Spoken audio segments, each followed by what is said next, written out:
Actually, it's really a struggle because most of these buildings that are being built, they are not disability compliant.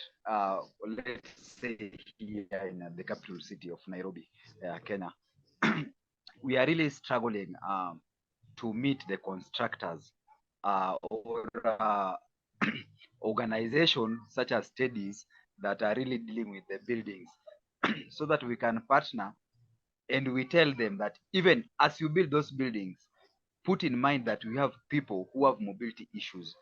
And these people, most of them can't afford these buildings because even if you build a three-storied building and maybe you've not put a lift, they are Mm-hmm. using the stairs. It's very hard for them.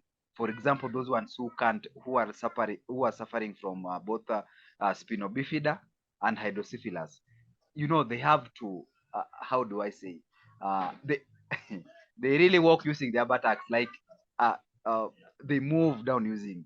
You know, their mobility is quite very technical. They can't even use the wheelchairs.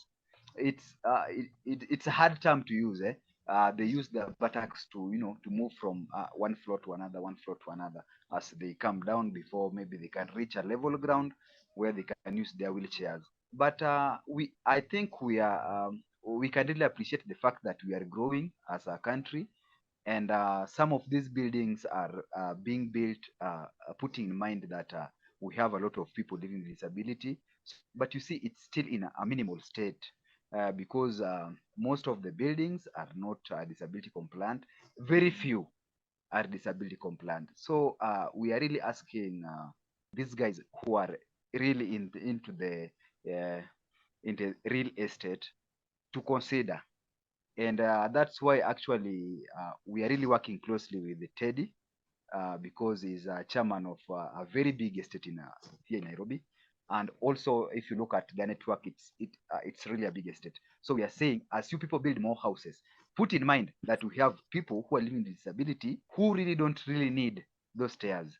Uh, as you build them, you can put the lifts, or it can be disability compliant so that anyone that is using a wheelchair can really access the building. Because how would you then expect to help these people if most of Mm. these buildings are disability compliant?